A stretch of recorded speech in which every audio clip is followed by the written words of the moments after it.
السلام علیکم. تاسو ګورئ د پی ټی وی بولان پښتو خبرونه او زه یم الیاس کاکړ. یو نظر په سرټکو.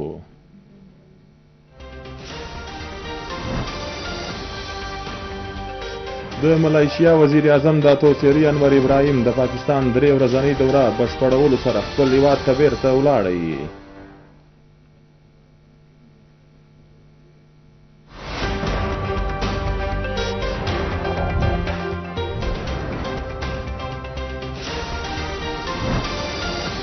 د ملایشیا وزیر اعظم انور ابراهیم د هرمی چیف جنرال سید عاصم منیر سره ملاقات وکړي.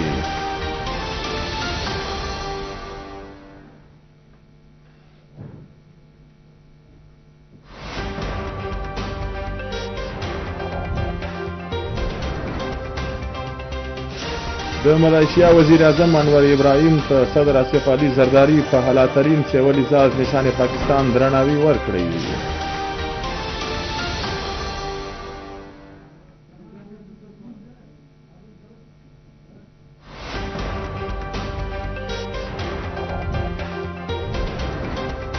د وزیر اعظم محمد شهباز شریف سره سېنیټر عرفان صدیقي ملاقات وکړي. د سېنیټ پارلماني پارټي او د هیواد په سیاسي چارو باندې خبرې اترې.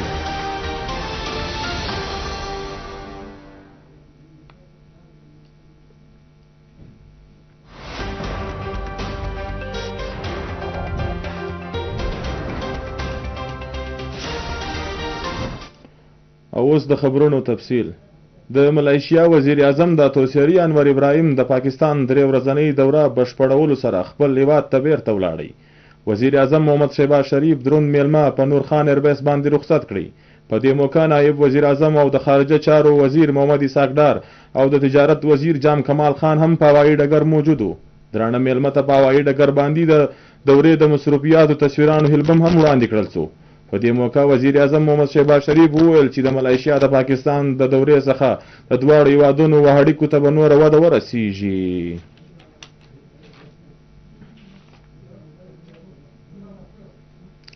د ملایشیا وزیر اعظم انور ابراهیم د هرمی چیف جنرال سید عاصم منیر سره ملاقات وکړي.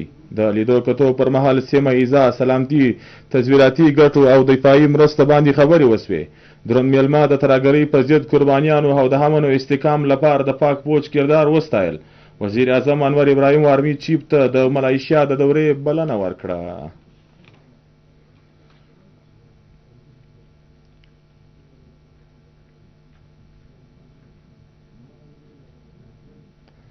د ملایشیا وزیر اعظم انور ابراهیم ته صدر آصف علي زرداری په اعلی‌ترین سیول اعزاز نشان پاکستان درناوی ورکړي. په هیوان صدر کې درنه دستوره وکول شوه.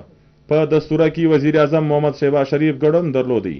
په دستوره کې چیرمن سېنیټ سپیکر قومي اسمبلی وفاقي وزیران او د پارلیمنت غړي هم موجود وو. چیرمن جوائنٹ چیف صاحب سټاف کمیټي د درې سره وسلوالو فوجونو سرمشرانو اعلی سیول واکمنو هم ګډون درلودی.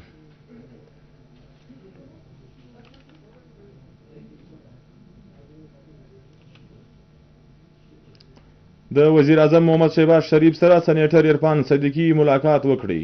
د لیدو کتو پر مهال د سېنیټ پارلماني پارټي او د هیواد په سیاسي چارو باندې خبرو پر مهال سېنیټر عرفان صدیقي او وزیر اعظم ته د مولانا فضل الرحمن سره سوي ملاقات په اړه معلومات ورکړل.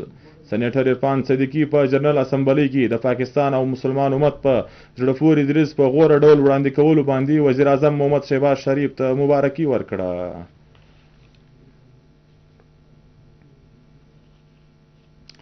د سېنیټ د ډیپټي چیرمن سیدال خان ناصر سره د بلوچستان نیشنل ګوند منګل ځایي ناستې مرکزي صدر ساجد ترین ملاقات وکړي. د لیدو کتو پر مهال د هیواد په ټولیز او د صوبه بلوچستان د سیاسي او سماجي چاپیریال په هکله خبرې وسوې. د سېنیټ ډیپټي چیرمن وویل چې اوسنی چاپیریال سیاسي قوتونه او د شراکتدارانو ترمنځ د یووالي غوښتنه کوي. د هیواد پرمختګ او خوشحالي لپاره ټولو سیاسي ډلو ته یو کېدل پکار دي. موږ ته انتشار په سیاست باور نه لرو او د سیاسي تړون څخه پرته پرمختګ کول دي. هغه وویل چې د سیاسي ډلو ترمنځ دا ډول خبرې په غور انداز کې پر مخ بیرولو سره مرستیالي ثابتې سي. د سېنیټ ډیپټي چیرمن د ساجد ترین وډکیټ اسي وستایلې او د نیکو هیلو څرګندونه یې وکړه. وزیر تعلیم بلوچستان رایله حمید درانی د سنډیمن هایر سیکنډري سکول کوټ ناصافه دوره وکړه. هغه د جماعت کمرو ته ورغله. د لوستونکو څخه د نصاب په اړه پوښتنې وکړې. پرنسپل د سکول د نصابي او غیر نصابي هلو ځلو استادانو او د لوستونکو د حیثیت په هکله وزیر تعلیم ته معلومات ورکړل. وزیر تعلیم د لوستونکو ستونزې واورېدې او د سمدستي هواري ډاډګرنه یې وکړه. د رایله حمید دراني وینا وه چې د غربت په وجه د بلوچستان 90 لکه ماشومان د سکولونو د باندې دي. د بدمرغه په 21مه پیړۍ کې هم زموږ سکولونه د بنیادي اسانتیاو څخه محروم دي. د سکولونو بندېدل او د استادانو فریضه نه ادا کول د افسوس وړ دي. دا هیڅکله هم قابل قبول نه دی چې څوک د بل چا په ځای ډیوټي ورکړي. تعلیم یافته ماشومان د کام سباوند دي. ځوانان د آبادي 40% دي او د هیواد حقیقي طاقت دي. خپل ماشومان او ځوانان تعلیم یافته بااستعداده او هنرمند جوړول زموږ میشن دی. رایله دراني د سکول د لیبارټرۍ دوره هم وکړه. ضلعي تعلیمي افسر هم په دوره کې د وزیر تعلیم سره ملګری و. د ضلع مسخیل په سیمه درک شکره په غریزه لړۍ کې د 13 ورځ اور لګېدلی و. چا چې ډېره سیمه په خپل ګیر کې اخیستې وه. ضلعي انتظامي اف سی لیویز محکمه جنګلات او د پی ډي ام ای ډلو ډېرې اسې ورسته په اور مکمل کابو ومندل او د نورو خورېدو څخه راوګرځوي. د ضلعي انتظامي مسخیل مطابق په اړه لرونکو سیمه کې صورتحال اوس د معمول مطابق دی. په کوټه کې د اکتوبر څخه او کوشنیان ته د بیلابیلو ناروغیو څخه د ژغورنې ویکسینیشن مهم پیل کړل شوی دی. په دې هکله د کوټ څخه د وقار احمد رپورټ. کیمپین راؤنڈ 1 کے نام سے کوئٹہ میں بچوں کو حفاظتی ٹیکے لگانے کی مہم کا آغاز ہو گیا. مہم میں خسرہ، ٹی بی اور دیگر مہلک امراض سے بچاؤ کے لیے پینٹا 1، پینٹا 2، آئی پی وی اور دیگر ویکسین بچوں کو دی جائیں گی. کیمپین میں دارالحکومت کوئٹہ کے 4,24,000 بچوں کو ویکسینیٹ کرنے کا ٹارگٹ رکھا گیا ہے. مہم میں 300 ویکسینیٹرز حصہ لیں گے. سوشل موبلائزرز کے ساتھ ڈور ٹو ڈور جا کے بچوں کو ویکسینیٹ کیا جائے گا. موبائل ٹیموں کے ساتھ شہر میں 87 ای پی آئی سینٹر سے بھی حفاظتی ٹیکے لگوائے جا سکتے ہیں. بگ کیچ اپ ہے، اس کے لیے ٹارگٹ ہے وہ 1 سے 5 سال کے جو بچے ہیں ان کو ہم ڈسٹرکٹ کوئٹہ کے لیے ان کو ہم کور کرنا چاہ رہے ہیں فار آل بیماریاں جس میں یہ آپ کے خسرہ، ٹی بی وغیرہ ہوتی ہیں. اویلیبل فگرز ہیں وہ تو 4.5 لاکھ کے 1 سال سے 5 سال کے جو بچے ہیں. امیڈیٹلی اپنے بچوں کو فوراً لے کے آئیں ویکسینیشن سینٹرز پہ. ہماری بہت ساری فکس سائٹس ہیں. ویکسینیشن سٹاف کوئی 300 بندہ جو ہے وہ کام کر رہا ہے ویکسینیٹرز، اور کوئی 86-87 سائٹس ہیں جہاں پہ یہ لوگ کام کریں گے. ویکسینیشن کیمپین فری آف کاسٹ ہے. مہم کا مقصد بچوں کو بیماریوں سے محفوظ بنانا ہے. والدین سے اپیل ہے حکومت کی اس مہم سے فائدہ اٹھائیں. موبائل ٹیمیں آپ کی کمیونٹیز میں خود آئیں گی. ویکسینیشن کے لیے آپ کو بچوں کو کہیں دور لے جانے کی بھی ضرورت نہیں. ٹیمیں جو ہیں وہ ہر محلے جائے گی، ایک بیٹھک وہ مختص کرے گی. وہ تمام ڈیٹا وہ بیٹھک کا وہ موجود ہے ان کے پاس، اور اس کے بعد ان کے ساتھ سوشل موبلائزر ہوں گے. وہ بچوں کو جو نیئر بائی گھر ہیں وہاں سے موبلائز کروا کے اس سائٹ پہ لائیں گے اور ان کو ویکسین کروائیں گے. کیونکہ اے پی آئی بلوچستان جو ہے اور پاکستان وہ 15 ماہ کے بچوں کو ویکسینیٹ کرتا تھا. اس بگ کیچ اپ کا مقصد یہ ہے کہ وہ ایج بریکٹ ہم نے اوپر کر دیا ہے 5 سال سے کم بچوں تک. حفاظتی ویکسینیشن کیمپین میں ایک بھی بچہ محروم نہ رہے، اس میں والدین کا تعاون بے حد ضروری ہے. وقار احمد، پی ٹی وی نیوز، کوئٹہ. بلوچستان کې د فني تعلیم تودي او ځوانان هنرمند جوړولو لپاره د نیو ټیک لخوا د میډیکل ټیکنیشن کورسونه پیل شوي دي. په نصیر آباد ډیویژن جعفر آباد کې ځوانانو ته د میډیکل ټیکنیشن کورسونه ورکول کیږي. رپورټ کوي له کوټ څخه عزیز مری. کی طرف سے ٹیکنیکل ایجوکیشن اینڈ ووکیشنل ٹریننگ پروگرام کے تحت میڈیکل ٹیکنیشین، ڈسپنسر، او ٹی اسسٹنٹ اور لیب اسسٹنٹ اینڈ ٹیکنیشین کے شعبوں میں 1 سالہ ڈپلوما کورسز کا سلسلہ جعفر آباد بلوچستان میں شروع ہو گیا. جولائی سے شروع ہونے والے پہلے بیچ میں نصیر آباد ڈویژن سے صوبت پور، جعفر آباد، ڈیرہ اللہ یار، استاد محمد، جھل مکسی اور کچھی، جبکہ سندھ سے جیک آباد اور کشمور سے بھی 100 لڑکے اور لڑکیاں شامل ہیں. پاکستان اور اوورسیز میں 70% یقینی جاب کے ساتھ تمام کورسز فری آف کاسٹ کروائے جا رہے ہیں.